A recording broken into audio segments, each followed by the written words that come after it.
Hello and welcome back to the F1 Word. My name is Elizabeth Blackstock, US editor over at planetf1.com, and today I'm taking over for Sean to tell you all about some of my favorite Formula One scandals. From intentional wrecking to corporate espionage, F1 has seen plenty of scandals in its 75-year history, but today I'm ranking 7 of the wildest ones based on their shock factor. And we're starting with the least shocking of the bunch that's still pretty shocking: the driver strike of 1982. Heading into the 82 season, returning driver Niki Lauda noticed something strange. He was asked to sign a super license contract, and he didn't like its terms. See, that contract would only be active so long as a driver remained with a specific team. If Lauda were to defect to a new team midway through the season, his super license would be invalidated. And making matters even worse was a clause that required drivers to refrain from saying anything negative about the championship. Lauda rang up Grand Prix Drivers Association head Didier Pironi, who was equally alarmed at the implications of the super license contract. So at the 1982 season opener, the South African Grand Prix, the two organized a driver strike. As drivers arrived at the circuit, they were met by Pironi and Lauda, who explained the issue and asked if those drivers would like to board a bus that would take them to a hotel ballroom where they would barricade themselves until a deal had been reached. The drivers demanded changes, but the president of FISA, which was then the sporting arm of the FIA, Jean-Marie Balestre, claimed that no changes could be made until the F1 circus returned to Europe. Drivers without their licenses would be barred from competing in South Africa and plenty of other races until that return to Europe. That did not deter those drivers, and they whiled away the hours cracking jokes and playing piano in that ballroom. Ultimately, the race went ahead, but the drivers were fined between $5,000 and $10,000 and handed suspended race bans. Drivers still refused to pay, and the super license agreement was ultimately amended to remove that clause about sticking with one team. Next on our list is the chaotic Tiregate scandal at the 2005 US Grand Prix. When 2 Michelin tires failed in the build-up to the 2005 United States Grand Prix at the Indianapolis Motor Speedway, the rubber maker advised all 7 of its customer teams to withdraw from the race. That left just 6 Bridgestone-shod cars to start the Grand Prix on Sunday afternoon. See, this track was an infield road course laid out inside the Indianapolis Motor Speedway, but critically here, it used one of the oval's banked turns as part of its layout. The Michelin tires were simply unable to withstand the intense forces levied on them around that banked turn. With tire changes banned during the race, which was a rule introduced that season to end Ferrari's dominance in F1, there were serious concerns that Michelin cars would not be able to compete safely. Michelin suggested a handful of different options, like adding a chicane before the turn or by allowing in-race tire changes. But the FIA argued instead that any amendments would be unfair to the well-prepared Bridgestone teams. Michelin thus decided to withdraw. It's worth noting here that Bridgestone was able to deal with that banked turn because Bridgestone and Firestone are related companies, and Firestone has long supplied the IndyCar series with tires. So Bridgestone effectively had the technology to be able to handle those banked turns, whereas Michelin just never competed on those kinds of tracks and didn't have it. That meant that 3 teams utilizing Bridgestone tires, Ferrari, Jordan, and Minardi, were the only ones to line up on the sparse grid on Sunday. Fans were irate. They had come to see a proper motor race and were instead subjected to what Minardi boss Paul Stoddart referred to as a farce. While Michelin offered to compensate fans by refunding their race tickets and buying them tickets to the US Grand Prix in 2006, the damage was done, and it took years for Formula One to rehabilitate its image in America. Coming in next on my list is the collision between championship rivals Ayrton Senna and Alain Prost at the 1989 Japanese Grand Prix. Tensions between McLaren teammates Senna and Prost had been escalating for quite a while by this point, and the two really kind of fell out as the rivalry picked up speed. Coming into the 1989 Japanese Grand Prix, both drivers were in contention for the title, but because Senna was 16 points back, he needed to win both the Japanese Grand Prix and the season-ending Australian Grand Prix to overcome the deficit to his teammate. If Senna did not win those races, Prost would be crowned champion. For the race in Suzuka, Senna took pole, but Prost had a much better start, and he launched into a lead that he held for the first 39 laps of the race. On lap 40, Senna began his hunt. Then, on lap 47 of 53, disaster. The Brazilian driver tried to sneak past Prost to get on the inside of the Casino Triangle chicane. The daring move meant that he failed to get ahead, and the teammates locked wheels as Prost turned into the corner. Their engines stalled, and both cars came to a stop at the chicane exit road. Prost called it quits and climbed out of his car, but Senna requested that the marshals around him push him back down the escape road. He used that motion to restart his engine and then ducked back onto the track. He pitted to repair some damage, and after that, Senna tracked down leader Alessandro Nannini and passed him with ease. So Senna crossed the finish line first, but he was immediately disqualified by stewards for missing the chicane after colliding with Prost. Senna and McLaren attempted to appeal the ruling under the belief that they'd not gained any significant advantage from that move, but at a later hearing, the ruling was upheld, and Senna was slapped with a $100,000 fine and a suspended 6-month ban. Who was at fault?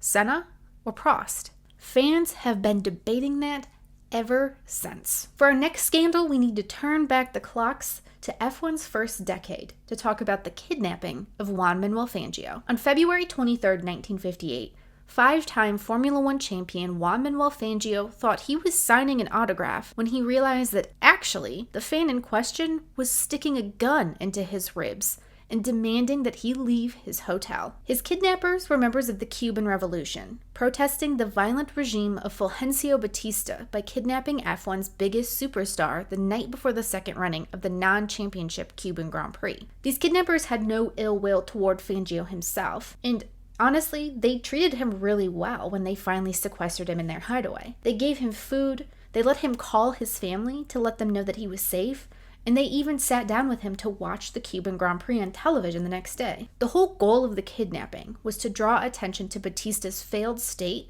by creating an international media sensation, and things were made all the worse by the fact that Cuban police were completely unable to track Fangio down. The champion was returned safely to the apartment of Argentina's Cuban ambassador after 29 hours in captivity, but the damage to Batista's seemingly impenetrable regime had been done, and it didn't take long for Fidel Castro and his revolutionaries to overthrow the Cuban government. Now, the next two scandals that I want to talk about are tied in the shock factor department, at least in my eyes. So I'm going to start by talking about the older of the two first. Whether you call it Spygate or Stepneygate, this controversy remains one of the major talking points in F1 history.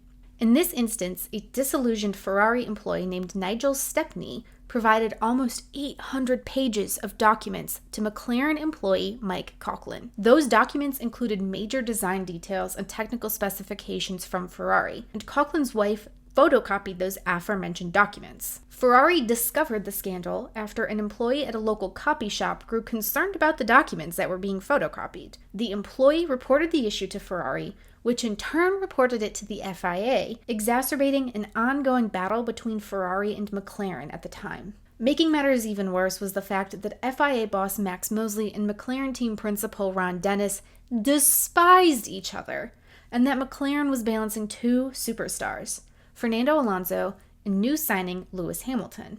At an initial hearing by the FIA, McLaren itself was cleared of action under the ruling that Coughlin had acted alone. But then there was a second hearing, during which time McLaren was fined $100 million and thrown out of the Constructors' Championship for possessing information from another team that could have given it a sporting advantage. Before that second hearing, Alonso had grown increasingly worried that he was going to be sidelined by McLaren, a British team run by a British boss, in favor of Lewis Hamilton, a British driver. An ongoing spat between the drivers and the team ultimately led Alonso to threaten to send Spygate-relevant emails to the FIA. Shortly after, Alonso apologized and withdrew his email claims, but the second FIA investigation was going to go forward nevertheless. It resulted in that aforementioned $100 million fine, though it could have been worse. Max Mosley was inclined to throw McLaren out of Formula One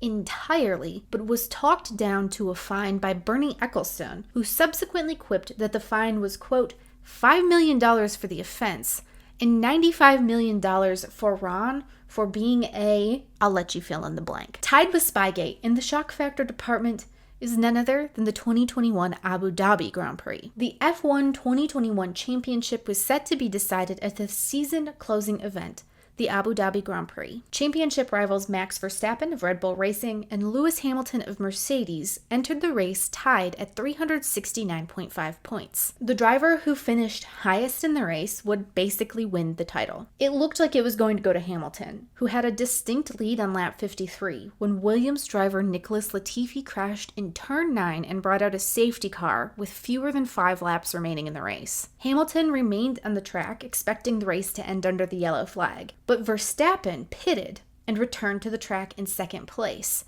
albeit with several lapped cars between him and Hamilton. What came next was a shocking call from race director Michael Masi. The race would go green once the 5 lapped cars between Hamilton and Verstappen drove out of the way, a procedure that is normally accorded to all of the lapped cars, but in this instance was limited to the cars in between the 2 title contenders. After those cars lapped the safety car, race control announced that the safety car would dip into the pits and the race would go green for one final lap of racing, which in itself was also a violation of the usual rules that required the safety car to complete a final lap after the lapped cars were released. Hamilton was no match for Verstappen's fresher tires, and on that final racing lap, the Dutch driver swept around the reigning champion to take victory.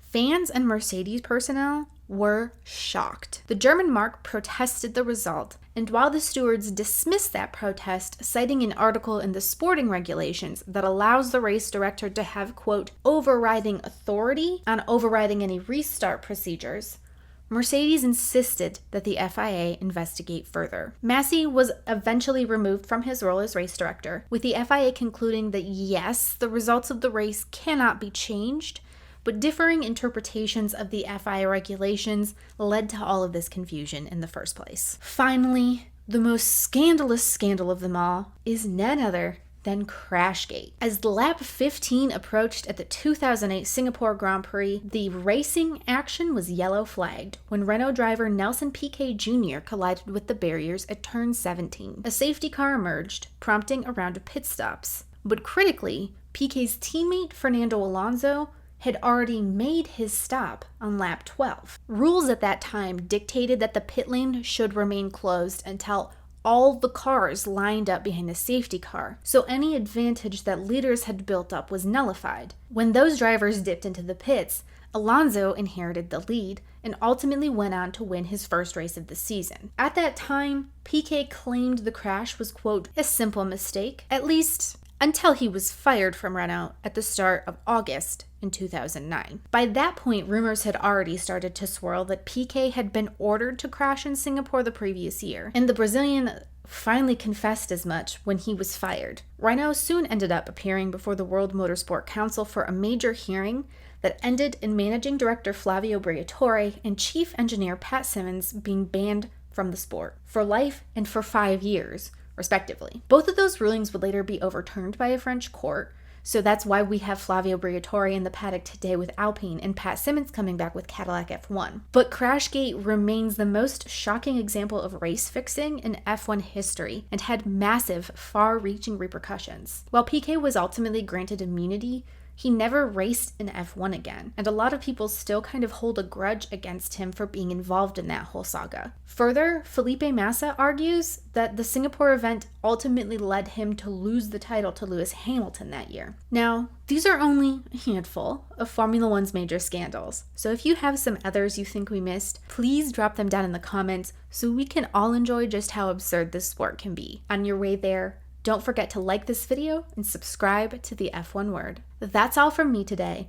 I've been Elizabeth Blackstock, and you can check out more Formula One news and analysis from me over on planetf1.com.